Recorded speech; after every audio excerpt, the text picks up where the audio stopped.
이 새벽에 주 앞에 나오신 분들을 진심으로 환영합니다. 찬송가 71장 찬양 드리겠습니다. 옛부터 도움 되시고 내 소망 되신 주, 이 세상 풍파 중에도 늘 보호하시리. 이 천지 만물 있기 전 주 먼저 계셨고, 온 세상 만물 변해도 주 변함없도다.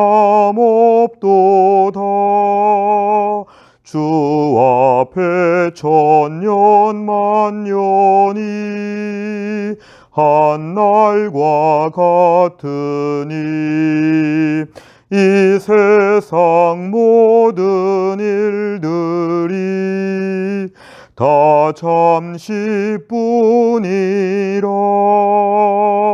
세월이 흘러가듯이 인생은 떠나니, 인생 100년 살아도 꿈결과 같도다.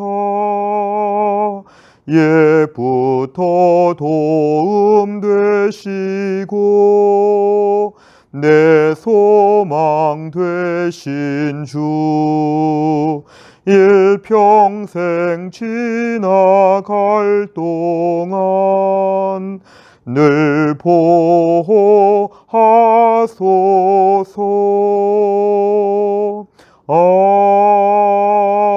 아멘. 하나님 말씀은 여호수아 9장 1절부터 10절입니다. 여호수아 9장 1절부터 10절까지 말씀을 저와 한 절씩 교독하시겠습니다. 이 일 후에 요단 서쪽 산지와 평지와 레바논 앞 대해 연안에 있는 헷사람과 아모리 사람과 가나안 사람과 브리스 사람과 히위 사람과 여부스 사람의 모든 왕들이 이 일을 듣고 모여서 일심으로 여호수아와 이스라엘에 맞서서 싸우려 하더라. 기브온 주민들이 여호수아가 여리고와 아이에 행한 일을 듣고 꾀를 내어 사신의 모양을 꾸미되 헤어진 전대와 헤어지고 찢어져서 기운 가죽 포도주 부대를 나귀에 싣고 그 발에는 낡아서 기운 신을 신고 낡은 옷을 입고 다 마르고 곰팡이가 난 떡을 준비하고 그들이 길갈 진영으로 가서 여호수아에게 이르러 그와 이스라엘 사람들에게 이르되 우리는 먼 나라에서 왔나이다. 이제 우리와 조약을 맺읍시다 하니, 이스라엘 사람들이 히위 사람에게 이르되 너희가 우리 가운데 거주하는 듯하니 우리가 어떻게 너희와 조약을 맺을 수 있으랴 하나, 그들이 여호수아에게 이르되 우리는 당신의 종들이니이다 하매, 여호수아가 그들에게 묻되 너희는 누구며 어디서 왔느냐 하니, 그들이 여호수아에게 대답하되 종들은 당신의 하나님 여호와의 이름으로 말미암아 심히 먼 나라에서 왔사오니, 이는 우리가 그의 소문과 그가 애굽에서 행하신 모든 일을 들으며 또 그가 요단 동쪽에 있는 아모리 사람의 두 왕들 곧 헤스본 왕 시혼과 아스타롯에 있는 바산 왕 옥에게 행하신 모든 일을 들었음이니이다. 아멘. 오늘 본문 말씀을 보면 이제 1절에 이 일 후에 그랬습니다. 이 일은 특별히 하나님 앞에서 다시 한번 말씀을 낭독하여 신앙적인 정체성을 회복한 일 후에 그런 뜻이고, 또 한편으로는 여리고와 아이성, 이제 두 성과의 전투가 맞춰진 이후에 이런 뜻을 담고 있습니다. 자, 이제 그러한 두 가지 지금 전쟁이 끝난 다음에 요단 서쪽에 이제 6 왕들이 함께 지금 모였다는 것인데요. 헷사람, 아모리 사람, 가나안 사람, 브리스 사람, 히위 사람, 여부스 사람, 이렇게 지금 6 왕이 소개가 되고 있습니다. 6 왕들이 이제 모여서 이 모든 상황을 듣고 이 연합군을 형성하여서 이스라엘과 본격적으로 싸우려고 하는데, 1절에 보니까 히위 사람이라고 되어 있는 이 히위 사람이 오늘 3절에 기브온과 같은 뜻입니다. 이 여섯 왕 중에 한 왕, 한 이 족속이 지금 특별한 다른 방법을 쓰고 있는데 3절에 보니까 기브온 주민들, 히위 사람들이 이제는 화친을 맺으려고 지금 이를 꾸미고 있습니다. 4절에 보니까 꾀를 내었다 하는 것은 이들이 뭔가 지금 거짓으로 연출을 하고 있는데 헤어진 전대, 이 전대는 돈주머니 같은 것이죠. 특별히 이들은 지금 다 낡아 빠진, 그러니까 매우 먼 길을 왔다는 것과 또 한편으로는 자신들이 매우 초라한 것을 강조하고 있습니다. 찢어져서 기운 가죽 포도주 부대, 그리고 5절에 보니까 매우 낡은 신발, 낡은 옷, 곰팡이가 난 떡, 이런 것들을 준비한 것은 먼 거리를 왔다는 것이고 이들이 지금 형편이 매우 누추한 것을 일부러 지금 연기하고 있는 것입니다. 6절에 보니까 이 기브온 주민들이 길갈 진영에 지금 여호수아에게 찾아갔는데 이렇게 얘기합니다. 먼 나라에서 왔다. 사실은 먼 나라에서 온 게 아니라 바로 옆에 있었던 민족이었는데 이렇게 얘기합니다. 6절에 보니까 이들의 본론은 조약을 맺자고 합니다. 상호 불가침 조약 같은 평화협정을 맺자는 것이죠. 전쟁하지 않고 우리가 서로 조약을 맺자는 것인데 우리가 당신들의 종이 되겠다. 그러니까 싸우지 말자. 이런 뜻입니다. 싸우면 무조건 우리가 질 것 같으니까 싸우지 말고 그냥 항복하겠다. 이런 뜻이었죠. 오늘 7절에 보니까 이스라엘 사람들이 히위 사람, 이 기브온 주민들에게 지금 말합니다. 너희가 아무리 봐도 우리 주변에 지금 가까운 데 사는 것 같다. 우린 너희와 조약을 맺기가 힘들다, 어렵다, 안 된다, 이런 얘기를 하고 있는데 8절에 보면은 이 기브온 사람들은 이렇게 얘기합니다. 우리는 당신의 종이라. 그러니까 우리가 매우 부족하고 또 당신들을 주인으로 섬기겠다. 이런 이야기를 하면서 지금 자꾸 나올 때 여호수아가 이들에게 질문합니다. 누구냐? 어디서 왔느냐? 이렇게 물어봅니다. 그럴 때 오늘 9절에 이들은 또 거짓말을 하죠. 심히 먼 나라에서 왔다. 당신들이 행한 모든 일을 우리가 다 들어보니까 이거는 너무 강력한, 당신들은 강력하다. 10절에 보니까 요단강 지금 건너왔는데요. 건너오기 전에 요단강 동쪽에 있는 아모리 사람의 두 왕, 헤스본 왕과 그 다음에 바산 왕에게 행한 일을 우린 다 들었다. 이렇게 얘기합니다. 내용 관찰을 보시면 첫째, 여리고성과 아이성 전투 소식을 들은 가나안의 여섯 왕은 어떻게 반응합니까? 1절과 2절에 보니까 이 여섯 왕들이 모두 연합군을 형성하여 이스라엘과 지금 싸우려고 하는 준비 태세를 갖추고 있습니다. 두 번째를 보면 기브온 주민들이 이스라엘에게 보인 반응은 무엇입니까? 6절, 8절에 보면은 공통된 단어가 뭐냐면은 이들은 지금 자기들을 종으로 삼으라는 것이죠. 그리고 조약을 맺자는 그런 얘기입니다. 그러니까 자기들이 항복하겠다는 뜻입니다. 그런데 매우 거짓말처럼 먼 길을 온 것처럼 꾸몄고 매우 초라하고 실제로 기브온은 그렇게 작은 민족이 아니었지만 매우 초라하고 연약한 것처럼 이들이 겁을 먹고 이렇게 항복하고 있는 내용을 오늘 본문에서는 말하고 있습니다. 세 번째를 보면 같은 소식을 듣고도 이 같은 소식이라는 것은 여리고와 아이성과의 전투에 대한 소식, 그리고 요단강 동편 땅에 대한 소식들, 그 다음에 출애굽하여 홍해바다를 건넌 사건들, 이 모든 것들을 다 공유하고 있으면서도 가나안의 이 왕들, 특별히 5 왕들은 1차적으로 무조건 싸우려고 한 것이죠. 그러나 그 중에 히위 사람이라고 되어 있는 기브온 주민들만큼은 그렇게 싸우려고 하지 아니하고 이제 항복하려고 한 것이죠. 왜냐하면 이 싸움은 무조건 진다. 하나님에 대한 이야기를 들었을 때 하나님의 능력과 하나님의 엄청난 그런 전쟁에서의 강력한 모습을 생각해 보면 우리는 싸울 수 없다고 하는 것입니다.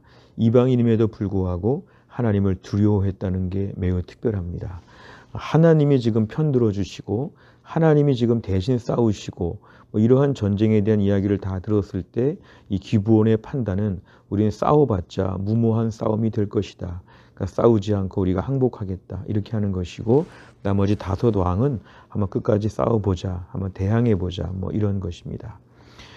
똑같은 현상을 보면서도 가나안의 5 왕들과 기브온은 반응이 달랐죠. 결국은 하나님에 대한 이야기를 들었을 때 그 하나님을 두려워하고 그 하나님에 대하여 조심스러워하고 뭔가 그 앞에서 자신들의 여러 모습에 대하여서 겸비하게 나오는 것, 이것이 지금 기브온의 특별한 점이었습니다. 우리가 이 땅을 살면서 제일 두려운 것 중에 하나는 뭐냐 하면 하나님을 정말 두려워할 수 있는가?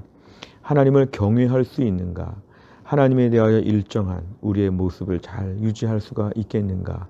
때로는 우리가 하나님 앞에 경거망동하고 하나님이 안 계신 것처럼 하나님에 대하여 우리가 함부로 우리가 하나님에 잘못 말할 때가 얼마나 많은지, 또 실제로 우리가 하나님에 대해서 얼마나 존중하는지, 이런 부분을 본문에서 우리에게 가르치고 있습니다. 하나님을 경외하는 것, 이방인도 하나님을 경외할 줄 안다면 우리가 하나님의 백성으로서 하나님을 경외하는 삶을 우리가 살아야 한다는 것입니다. 네 번째를 보면 하나님이 두려워 이스라엘과의 전쟁을 피하는 기브온 주민을 보며 무엇을 느낍니까? 기브온 사람들이 하나님을 두려워했다 그랬는데 오늘 우리는 하나님을 두려워하는가, 이것입니다. 우리가 오늘 신앙생활하면서 하나님과의 친밀감, 또 하나님께서 주시는 평안과 위로, 또 아버지 하나님의 사랑, 그 속에서 우리가 매우 용서받고 또 여러 가지로 많은 혜택들을 누리면서 편안하게 지내는 것 참 좋은데, 이게 복음의 한 측면이기 때문에 매우 중요한데, 때론 우리 안에서 하나님을 두려워하지 않는다, 하나님 무서운 줄을 모른다, 우리의 예배 생활, 우리의 경건 생활, 우리의 순종하는 모습, 우리의 교회 생활, 남들과의 대화 속에서 하나님을 조금 더 두려워하지 않는 것처럼 우리가 그렇게 살 때가 참 많지 않은가 한번 돌아보자는 것입니다. 하나님을 두려워하는 것은 피조물로서 우리에게 마땅한 의무입니다. 아무리 복음을 알고 하나님의 사랑과 용서를 안다고 해도 일정한 그런 관계 설정이 매우 중요하죠. 신앙생활 초창기에 하나님이 어려웠다가 신앙생활 이제 하면서 하나님을 너무 쉽게 생각하고 자칫하면 하나님과 나와 동급인 것처럼, 그리고 하나님을 내 밑에 있는 것처럼 이렇게 마음이 함부로 저희가 기울고 있다면 이건 잘못된 신앙입니다. 현대 자유주의 신앙과 또 현대의 많은 이렇게 심리학에 물든 우리 신앙생활의 모습들을 보면 하나님에 대하여 너무 세상적으로 생각하여서 내가 위로받고 내가 힘을 얻고 내가 뭔가 기분이 좋아지고 이런 식으로 우리가 하나님에 대하여 자칫 오해할 때가 있고 그렇게 함부로 말할 때가 있습니다. 오늘 말씀에서 하나님을 두려워할 줄 알아야 된다, 이 부분입니다. 다섯 번째를 보면 내 삶에서 하나님을 향한 두려움으로 개선되어야 할 영역은 무엇입니까? 하나님을 경외하며 세상과 구별된 방법으로 살기 위해서 무엇을 결단하겠습니까? 오늘 우리의 삶에 있어서 하나님을 경외하는 것. 오늘 본문에 등장하는 기브온은 비록 거짓말을 사용했고 또 이들은 이방 종속이었고 그렇지만 이들에게 우리가 한 가지 조금 특별한 점을 찾는다면 하나님 무서운 줄을 알았다는 것이죠. 오늘도 우리가 하나님 무서운 줄을 알면 우리의 삶의 많은 부분이 달라질 수 있습니다. 나의 신앙생활, 은혜 안에서 복음 안에서 하는 것이지만 신앙생활에 너무 풀어지지 않았나, 너무 느슨하지 않았나, 특별히 코로나 시기에 너무 신앙이 물르지 않았나, 오늘 다시 한번 우리 자신을 돌아보면서 조금 더 우리가 경각심을 갖고 좀 신앙의 체계를 세우는 것이 필요합니다. 음력으로 다시 한번 저희가 새해를 맞이하면서 하나님을 하나님으로 두려워하며 인정하는 그런 믿음의 사람 될 수 있기를 간절히 바랍니다. 기도하겠습니다. 하나님 아버지 감사합니다. 오늘도 우리에게 귀한 말씀을 주신 것 감사합니다. 하나님을 경외하는 자, 오늘 하나님께서 특별히 돌보시는 것을 보는데 오늘 기브온은 이방 종족이었지만 하나님이 하신 일들을 다 들었을 때 그 하나님과 겨루어 싸우려고 하지 아니하고 그 하나님 앞에서 항복하고 자신들의 모든 것을 내려놓는 것을 보았습니다. 하나님 아버지, 이방인들도 하나님을 두려워하는데 하나님 믿는 저희가 오히려 때로는 경거망동하고 하나님을 대하여 함부로 생각하고 또 말할 때가 얼마나 많은지 모릅니다. 하나님을 하나님으로 존중하고 하나님을 하나님으로 인정하며 하나님 앞에 예배하며 경건생활하며 순종하며 몸된 교회를 섬기면서 하나님을 철저하게 두려워하는 가운데 하나님 앞에 설 수 있게 하여 주시기를 원합니다. 신앙생활 오래 하면서 너무 느슨해진 부분들, 또한 자기 중심적인 사고방식과 내 모든 마음의 평안함을 위해서 나 중심적인 신앙생활을 하면서 하나님을 하나님으로 인정하지 않았던 우리의 모든 잘못된 신앙 방식을 용서하여 주시고 철저하게 하나님을 하나님으로 인정하며 나는 그 앞에서 묵묵히 섬기는 하나님 믿음의 모습을 회복할 수 있도록 인도해 주시기를 원합니다. 하나님 아버지, 이번 설 연휴에 가정마다 은혜를 베풀어 주시고 하늘의 풍성한 복으로 채워 주옵소서. 오늘도 만나는 분들에게 하나님의 은혜를 전하게 하여 주시고 오늘도 우리 가정에 하늘의 복이 풍성한 기쁜 날이 될 수 있도록 인도하여 주옵소서. 감사드리며 예수님의 이름으로 기도하옵나이다. 아멘. 우리가 매주 화요일마다 기도하는 100대 기도 제목은 교회 지도자들을 위하여 기도합니다. 담임 목사와 교육자, 장로, 순장, 중직자, 우리 교회 앞에서 일하시는 분들을 위해서 29번부터 42번까지 오늘 아침에 꼭 기도해 주시기를 바랍니다. 주기도문 하겠습니다. 하늘에 계신 우리 아버지여, 이름이 거룩히 여김을 받으시오며 나라 임하옵시며 뜻이 하늘에서 이룬 것 같이 땅에서도 이루어지이다. 오늘날 우리에게 일용할 양식을 주옵시고 우리가 우리에게 죄 지은 자를 사하여 준 것 같이 우리의 죄를 사하여 주옵시고 우리를 시험에 들게 하지 마옵시고 다만 악에서 구하옵소서. 대개 나라와 권세와 영광이 아버지께 영원히 있사옵나이다. 아멘.